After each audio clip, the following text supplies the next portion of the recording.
Thank you for tuning in. You are listening to Rainier Avenue Radio.world. This is Women Empowerment Talk Radio.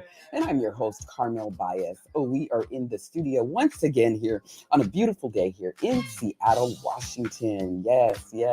Welcome y'all back to the show here. We have an amazing interview for you today.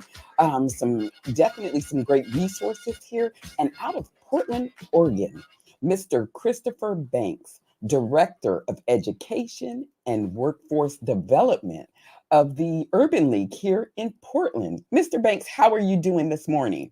Hi, how are you doing? Good. Good to see you, Camille. Good. Glad to have you on the show with us today. We're going to be talking about resources and opportunities there for small business owners out of the Portland area, Portland, Oregon. And this is the great thing it is that I always talk about when it comes to these virtual interviews, allows us to reach in many different areas and get that exposure there, the resources, the support it is that are out there. So before we jump into today's interview, as I always like to do, I want to go ahead and give some announcements for those of you that are out there. Women in Business Expo Group, as you all know, we have our website up. We are excited for this website here. Definitely an opportunity for small business owners to showcase their products and services. So for those of you that are interested, feel free to check out the website there, www.wibeg.biz. This is where you will find upcoming events. There's an e-commerce site, also to that small directory. So for those of you that are out there that are looking to market the work it is that you're doing, you can definitely check out that website. Again, that is www.wibeg.biz. Take a look at the website, y'all. We're doing great things here in the Seattle area to help and support small business owners. Get the word out there about the work it is that we all are doing here. Also, too, want to give y'all an update here. The Women in Business Expo Group, we've completed Series 2 with the Echo Glen Youth Detention Center. This is our youth entrepreneurship program where we are supporting, encouraging, motivating, the young people here to hopefully take a different career path. And giving them the basics, the fundamentals when it comes to entrepreneurship. So we have completed series number 2 there with Echo Glen Youth Detention Center and looking forward to working with other facilities that are out there, So if you are a person it is that is motivated, encouraged to work with young people, and give them maybe some mentorship, leadership, what it is that they're looking for here when it comes to entrepreneurship, we would love to have you as a guest speaker for upcoming workshops here it is that we'll be having in year 2024, So if you are one of those people that are passionate about helping young people, we would love to have you. You can reach us, Women in Business Expo Group at yahoo.com for guest speaker opportunities. Again, those it is that may be looking to volunteer their time with young people and just connect. Again, that email address where you can reach us is Women in Business Expo Group at yahoo.com for more information and details on our youth entrepreneurship program here that we have coming up in the year 2024. All right, y'all, let's jump into our interview here this morning here with Mr. Christopher Banks, again, Director of Education and Workforce Development with the Urban League of Portland, Oregon. Mr. Banks, why don't you go ahead and let our listeners know, tell us a little bit more about you. Yeah, well, thanks for having me on the show. I'm really happy to be here. And, the Urban League of Portland, we're doing big things. And we've been here in the Portland area since 1945. I have been Director of Education and Workforce Development during the early part of this year. And already it's huge. We're overseeing 14 contracts. We're distributing over $4.1 million to businesses, small businesses, and expanding opportunities in the community here in Portland. And we're really proud of the work that we do. The Portland African American community is around 5.6%. But of course, we don't just cover Portland, we cover the entire state of Oregon and Southwestern Washington. So that's the Vancouver area and the rest of Southwestern Washington and the entire state of Oregon, Bend, Eugene, Salem, Portland, of course. out all the way towards east and west, right? We like to say we're one of the strongest institutions that kind of bring east and west together. We're here to help the African American community through all areas of the state. So yeah, the currently in supporting women in small business, African American women in small business, we're distributing over $400,000 to support women in small business across the state of Oregon. And we're really proud about that. Awesome. Awesome. Well, again, we are glad to have you on the show. We want to shine a light on the work it is that you all are doing down there in the Oregon area, the resources, the support, just supporting small business owners and the importance of this, the importance of the work it is that you all are doing, and I know, you and we met at a networking event that you all hosted August 25th, a couple months ago, which was an amazing event. Got a chance to meet some of the business owners that are down there, and just to be informed about the work it is that you all are doing. So a big shout out to, again, the Urban League of Portland and the work it is, the support it is that you all show, when it comes to women of color, Black-owned businesses. You guys are definitely doing the work. And I was just so amazed at the event. That was August 25th, there, the networking event that you all hosted. So I wanted to get you all on the show so we could tell everybody about the work it is that you all are doing down there. Yeah. So let our listeners know, Christopher Banks, tell me this, where are you originally from? Myself, I'm originally from Silver Spring, Maryland, so in the suburbs of the Washington, D.C. area. I basically, born and raised there. Past experiences have been out in Nebraska, in the Midwest, working for African American commission, state commission out there, and even in the academic field out there as well. And so I came here to the Urban League here in Portland because I really feel strongly about the mission and the work that's being done here. And the Urban League of Portland is one of, the Urban League itself, headquartered in New York City, around 68 affiliate offices all around the nation. And the Urban League of Portland is actually spotlighted and highlighted as one of the strongest offices of the entire Urban League nationwide. And we're really, really proud about that. The Urban League itself was founded in 1909, yes. And the Urban League of Portland was here from 1945. So this is our 78th year of, not just operation, but in being a pillar of the Albina community here in Portland, the historical Black neighborhood, which has gone through a lot, right? Gentrification, incursion of construction, people being moved out of their homes, not being able to get the bank loans and the other assistance from the state or from the municipality that's needed. And so the Urban League of Portland has been a huge boon to the community here, and I'm really happy to be a part of it. Yes. And I know you all are just like I said before, you all are doing the work there in Portland. Exactly. And I was so impressed with the event, with everything it is that corresponded there when we were in Portland. Why don't you go ahead, let our listeners know, what's the inspiration behind you applying for becoming the Director of Education and Workforce Development? Well, the Department of Workforce Development and Education Workforce Development here at the Urban League of Portland, it was here long before I got here. What I enjoy is taking whatever abilities and helping to move the work forward. So, as African Americans in this country, in the United States, especially in this day and age, the world's not been a crystal stair, right? To paraphrase the Langston Hughes poem, world's not been a crystal stair. Life's not been easy. It's this juncture in American history where we have a chance to participate the strongest economically that we've ever had in our history, right? Doors have been shut in our face for so long. There's large parts of our community nationwide that have kind of just said, kind of, giving up on the whole thing of the American dream and social mobility. And but if there's one thing that we as African Americans has always done, we've always held America's feet to the fire, and we've said, keep your promises. Keep your promises in the Constitution to us. Keep your promises of human rights to us. Keep your promises to us.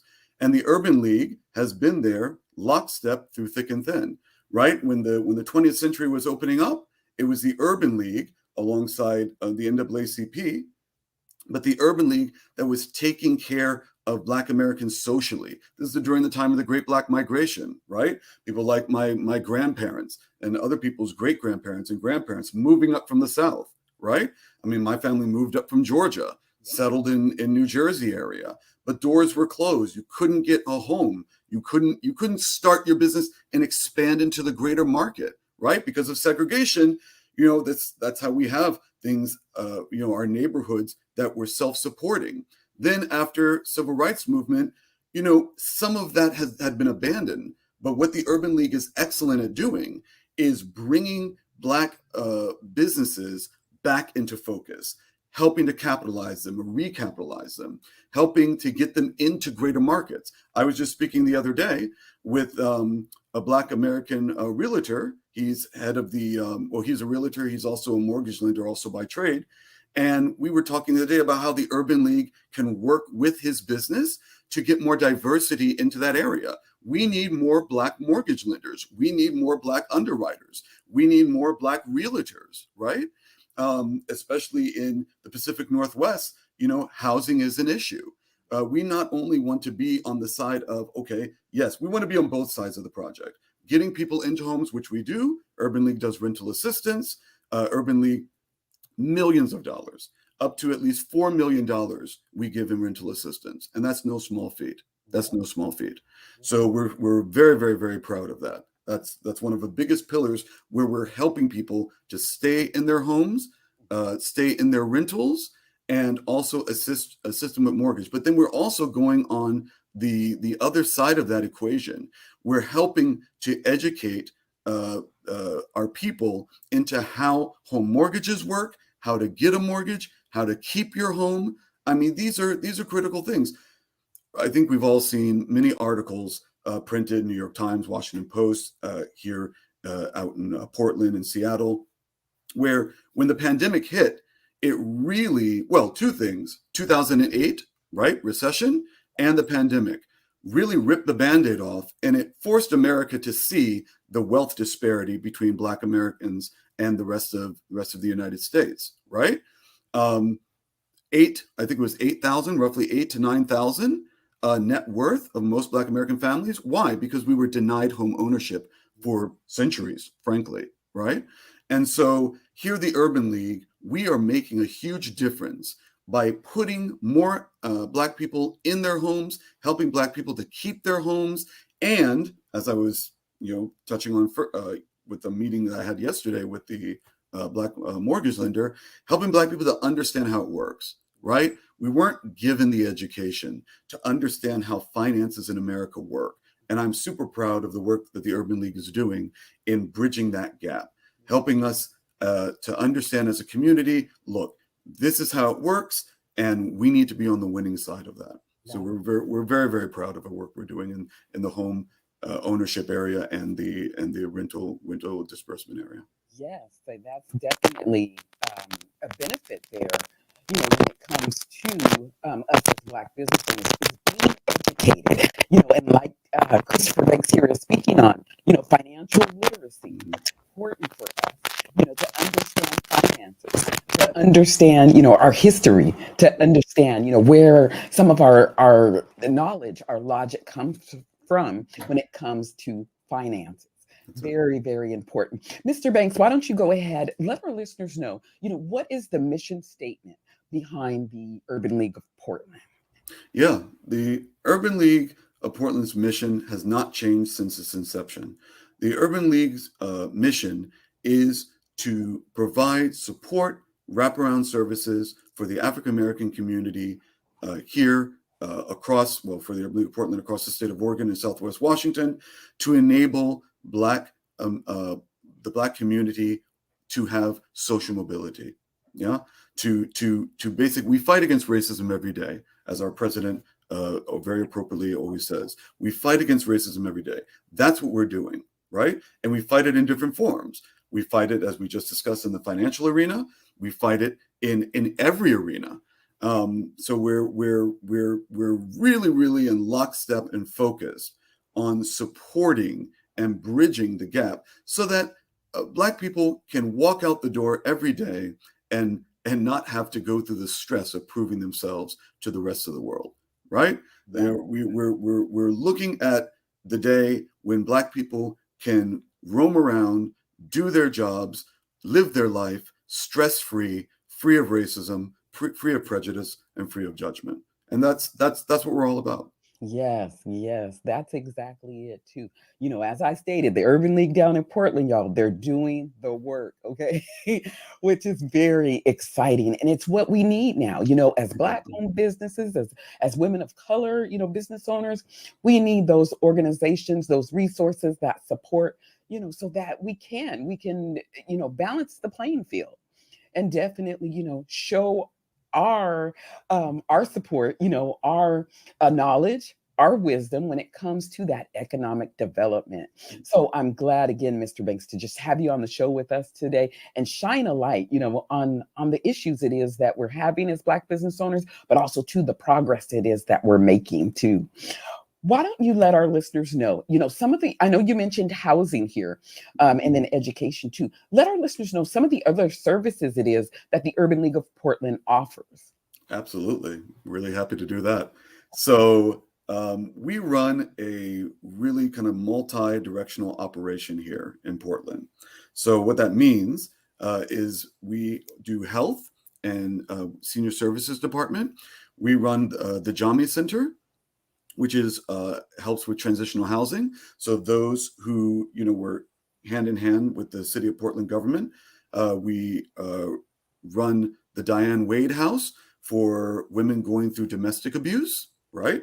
And we're assisting when getting women and children off the streets and into a place of their own, where they can be free of concern about how they're going to take care of their families.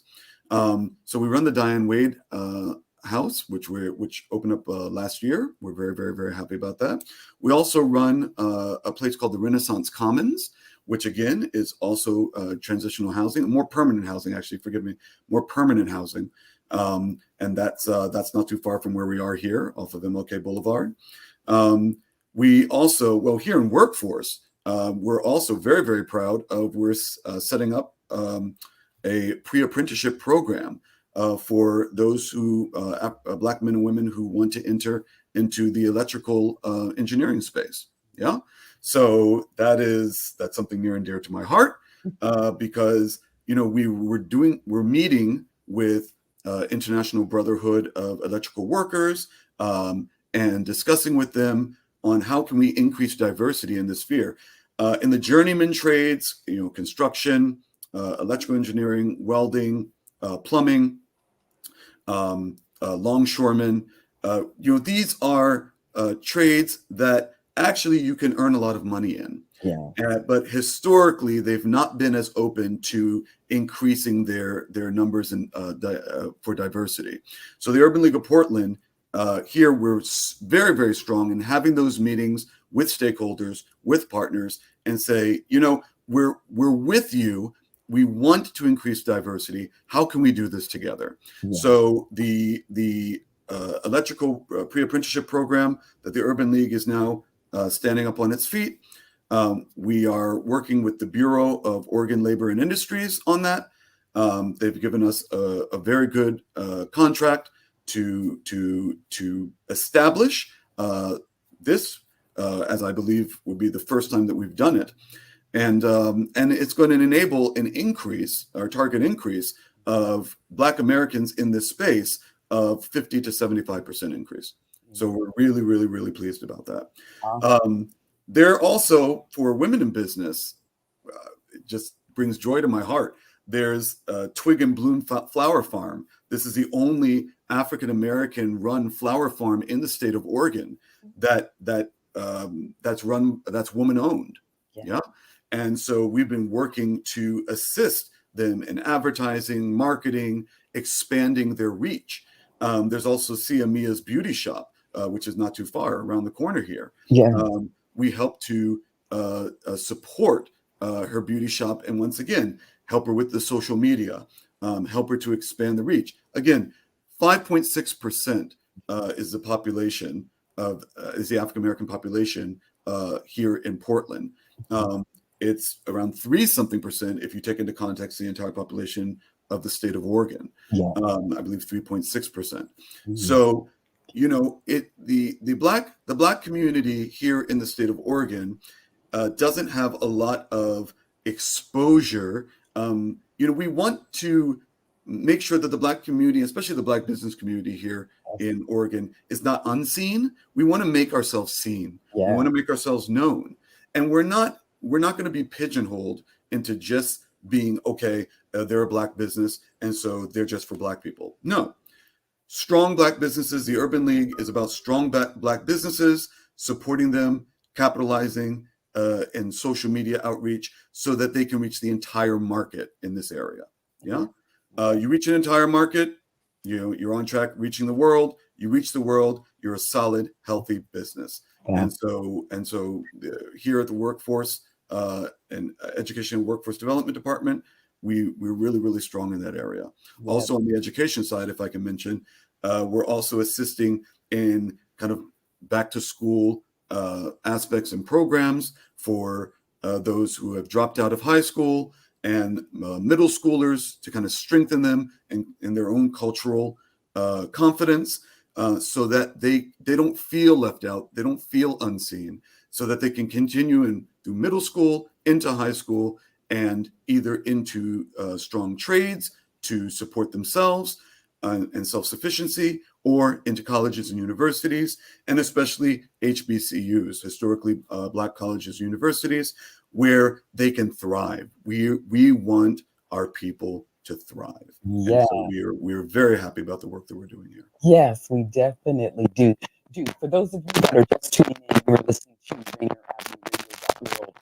This is Women Empowerment Talk Radio, and I'm your host, Carmel Bias. And we are in the studio once again on a beautiful day here in Seattle, Washington, with our guest, Mr. Christopher Banks, Director of Education and Workforce Development out of the Urban League there in Portland, Oregon. Yeah, so we were just talking about the services that the Urban League there in Portland offers. Also, too, Mr. Banks, why don't you let our listeners know, for those it is that may be interested in connecting with you, what do they need to do? How does a listener reach out to you for more information? Absolutely. So absolutely, to all our listeners and viewers here, be a part of the team, be a member of the Urban League. You can reach us on ulpdx.com. So www.ulpdx.com. That's the Urban League website. Click on the website. You can click on becoming a member right there in the top right-hand corner.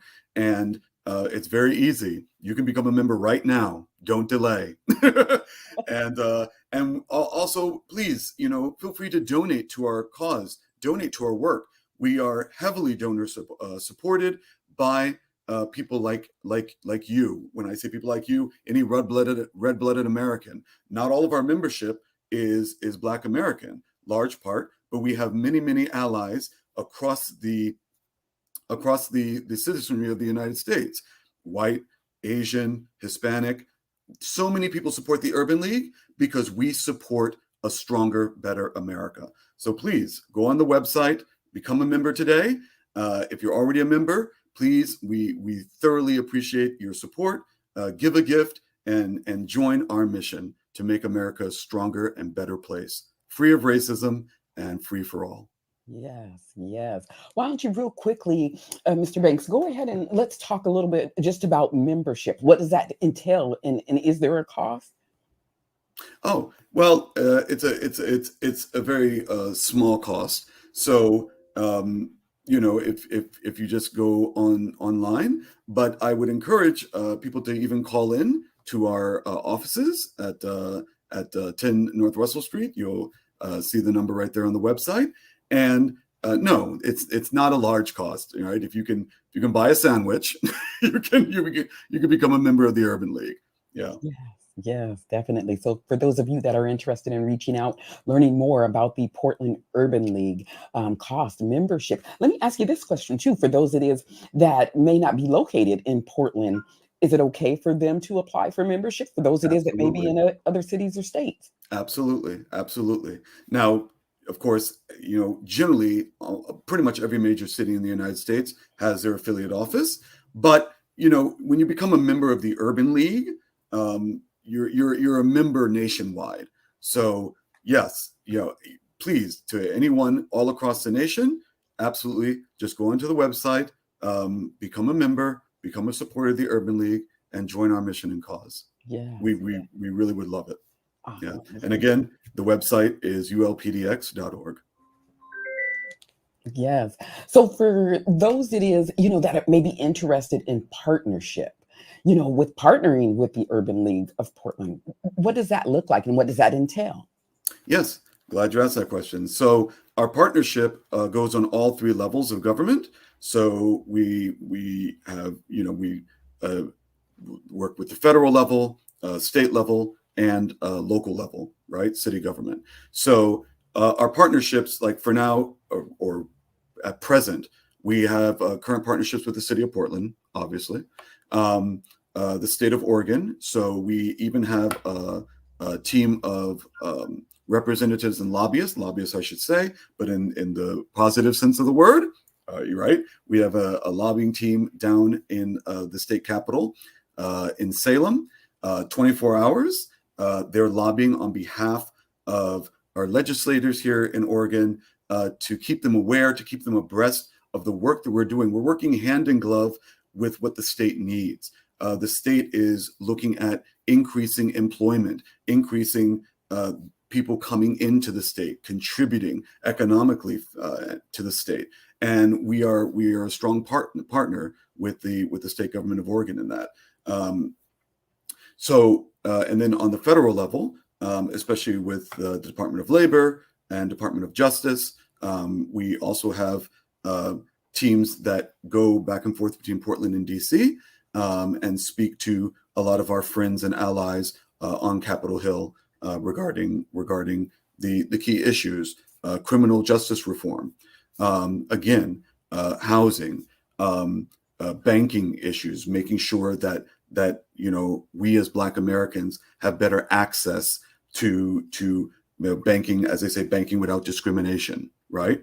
I should be able to walk into a bank and someone else should be able to walk into a bank, and I should not be discriminated against because of the color of my skin, getting a higher interest rate and therefore, mitigating my chance at the American dream. So we have representation and teams that touch on all three levels of government: federal, state, and city. Awesome. Mr. Christopher Banks, I want to thank you again for your time this afternoon here with us at Women Empowerment Talk Radio on RainierAvenueRadio.world. And I want to thank you all for tuning in here with us